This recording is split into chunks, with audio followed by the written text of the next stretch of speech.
they increase the overall inflow. So at the behest, I may say, of immigrant advocacy groups like your own. So the skills are still low. Aren't you really concerned about the consequences of the 65 Act having to do with the racial distribution who comes to the United States and not the numbers? No, I think numbers are of the essence. If the numbers could be brought down, then all these other problems would go, even skill levels would go away. And I actually say that in the book, which is why I'm astonished to find Ira Glasser arguing that I'm in favour of ethnic quotas. Thank you, Mr. Brimelow. Mr. Sherry.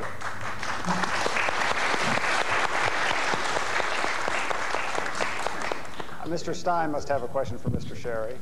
Frank, who are the major interests or forces that are pushing for high immigration, and what bad things would happen if we had, say, a 20-year period of, say, a moratorium? The major interests that support immigration? High immigration. Well, your definition of high immigration and mine are very different. Who supports immigration? American employers who need skilled personnel that they can't find in local labor markets. American families who want to be reunited with close family members. People who care about the United States' leadership on human rights so that they can rescue refugees for whom resettlement. The specific interests. The interest groups. It's a very bipartisan, as you know. From Mario Cuomo to Newt Gingrich. Aren't agricultural growers a big constituency in there? Agricultural growers, they actually prefer illegal workers because they're easier to exploit. They can't move the fields, so they have to bring the cheap workers, right? And you got the Ford Foundation in there, right? The Ford Foundation. And you have church groups. And church groups. Right. Right, religious, yeah, the Catholic Church, I wonder if Mr. Buckley knows this, the Catholic Church, an immigrant church, traditionally and currently, does very much support immigration. They believe that immigration makes America strong, and I agree with them. Okay, and what bad things would happen if we had, 20 years of moratorium? Well, what would happen? First of all, and specifically, families who are now separated by borders couldn't be reunited. Refugees who have nowhere to go and for whom the United States is now a safe haven would not be able to come here. Employers who can't find the kind of workers who are in competition with Australia and Canada and other countries for the kind of skilled personnel that they need to stay on the leading edge of technological leadership, they will suffer. And more fundamentally, from my point of view, rather than sort of the specifics, is we as a nation suffer. Our soul and our spirit is open and confident and embracing of new ideas and new people who make us better. That's the America I want to live in, and immigration is a vital part of that. Mrs. Huffington.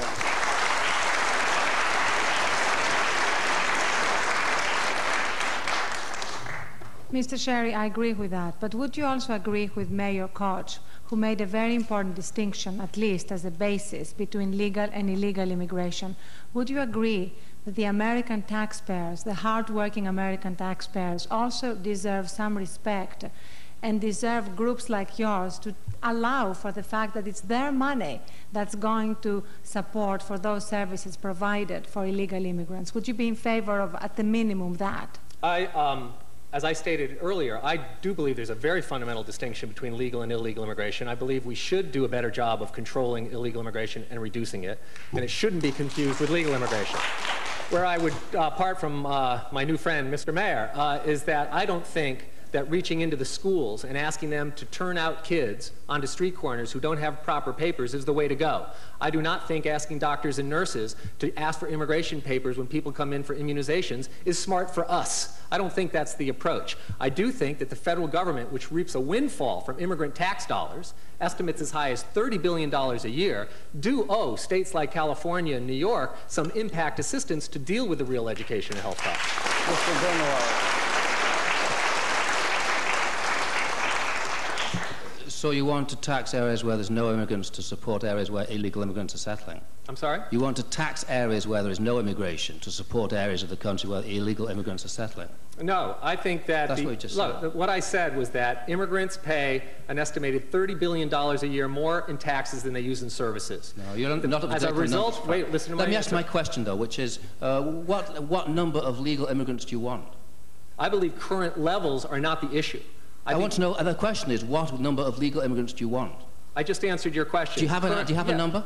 Yeah, current levels, which are, as you know, 675 legal immigrants. And 120,000 asylees a year and nearly 900,000 a year. That's what you want to see.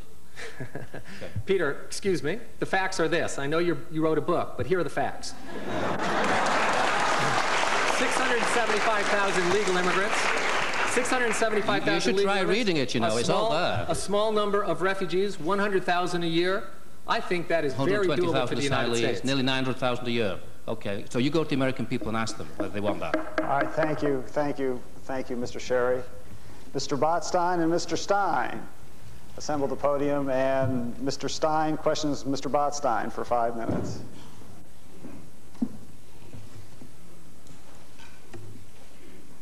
Our population is now about 265 million people. Thanks to immigration, we're now seeing our population levels go up to about 400 million by 2050. That's nearly 150 million more people. Most of those people are going to be going in those coastal regions where half of all Americans already live. What do you think is going to be required to accommodate almost 150 million more people in those areas, and do you think we have the infrastructure and services to support them?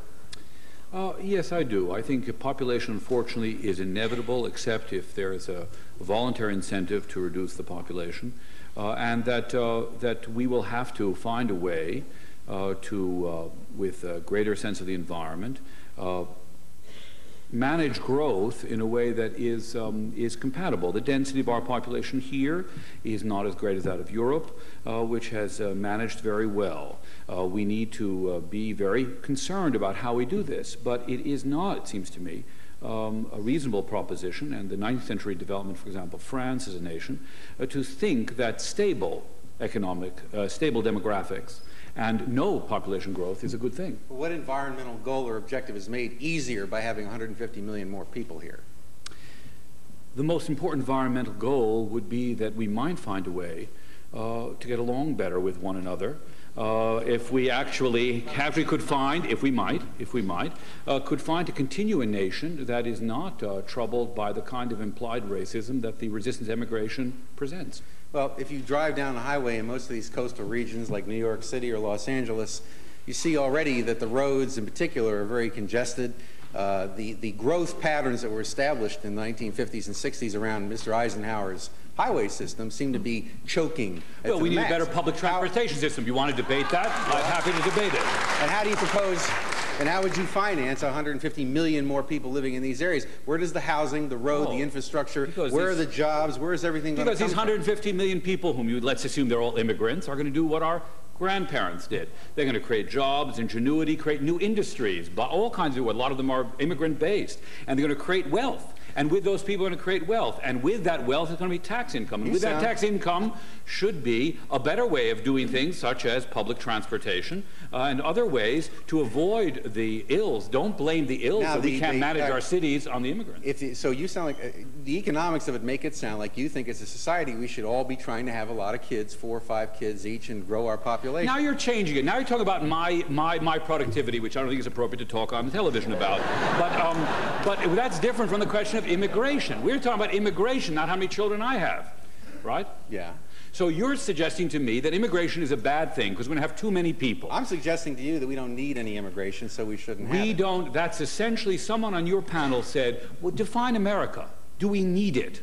I think, as my colleagues have said, ethically and morally and traditionally, we do need it because we are a nation about openness, about change, and about development. Okay. We are not like the French and the Japanese. Your entire panel has tried to build an immigration policy on the rhetoric that we need some kind of openness or what have you. Now, why couldn't we achieve that same rhetorical openness and moral responsibility with 3 immigrants a year? Because traditionally, as I've tried to say, and all the historical sources have been bashed, we've had approximately, as a percent of our total population, around 10% foreign-born.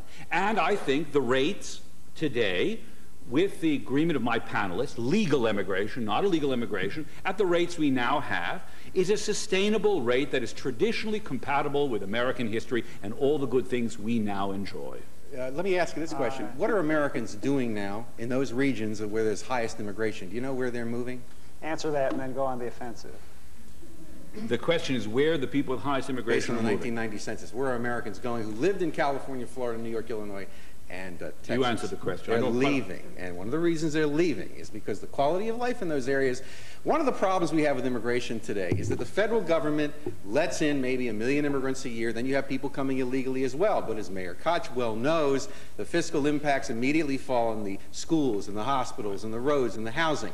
The federal government loves to not care about the consequences of the immigration because it's the state and local taxpayer who picks up the tab. But What the mayor's response was to say, let's say we're not going to ask what the immigration status is of New York City residents, and then the state turned around and sued the federal government for the cost. So those who want to profit by immigration love asking the rest of us to pick up the tab. May I answer the question? This is the old New York City story. There is no doubt that I believe that there should be a different way to take responsibility for the ports of entry. New York once was a major port of entry. And the question is, when they said New York dropped dead, you remember the rest of the country said New York dropped dead, they forget that in fact immigration is about the history of migration. People come to one place, they displace other people. The environment of New York City and Los Angeles will change as a new group comes in, another group moves out. Therefore, the nation has a responsibility for immigration, which cannot only be solved by some old-fashioned distinction just because the city of New York is the place they go or LA is the place they go. They are totally responsible for something that ultimately benefits the entire nation because people moved westward. Why should they have it? Since you're asking me questions, the bottom line is that we really don't, I mean, you have to ask yourself, what's the purpose of immigration? Are we underpopulated? I say no. Is there a labor shortage in this country? I think most Americans would agree. The answer is no. Are we trying to build Napoleon's Grand Armée and sweep down and take over Latin America? No. Are we too homogeneous as a nation to be a legitimate nation? You guys seem to think that we are not. Our panel thinks that we are just doing fine just the way we are. May I answer your rhetorical question? No, because you're asking me the questions and you won't ask me a question, so I'll answer it myself. Wait a minute, Mr. Stein. You're asking, you choose to ask a question when you're supposed to be answering them. He has the right to answer. Can I make the rhetorical answer? No, I want you to ask me a question. But since you answered your own questions, which I think are very admirable, thank you. I'm going to do the same. And that is that I do think that economically we need an influx. We're not competitive globally. And the fact is, we have always profited from immigration, and from high. I'm a free trader. I actually believe that we should get the very best, and we've profited by that. So I think there's an economic reason. There's also a cultural reason. There's a cultural reason not to become like those European nations, which have become very racist and very insular. I don't admire the way those nations have developed. So in fact, yes, we disagree about what is good for America. Now ask a question. Now, what I want to ask for you is, why are you so frightened of immigration? Not frightened at all. Why are you so? Tell me why you're so frightened of immigration. A country. What bothers you? A country is made up. Those academic institutions that profit from foreign students who get $1 billion in government assistance, they never have to worry about these considerations. A country is made up of its land and its institutions and its people. You take immigrants if you need it as a national priority. You do not take immigrants if you need it if it doesn't mesh with your other domestic objectives. You know, it was Pierre Samuel Dupont de Nemours who convinced Napoleon to sell Jefferson Louisiana Purchase. Now, if an immigrant can come today and double the size of the landmass of the United States with unsettled wilderness, you might want to bring in 1 million immigrants a year to fill up the continent. But the age when you could use immigration to solve problems and fill up continents and uncharted wilderness, that is over. It ended 100 years ago. We've got to stop trying to do the impossible. May I suggest two things? First of all, you're wrong. There are immigrants, someone mentioned Einstein, Fermi, that without immigrants, the whole major scientific establishment of modern American history would not exist in its current form. You have no faith. So the fact is, wait, not a matter of faith, it's about fact. And the second, simply not true. And the second, so what you're saying is, so you want a policy that will dramatically reduce the numbers and give us a refined level of highly skilled I didn't say that. You're saying that's what your policy position reflects. And the second thing is that when you say we don't need it, I think part of America's mandate is in fact opening the borders to people who suffer religious and political persecution. That is not found anywhere in the Constitution of the United States, nor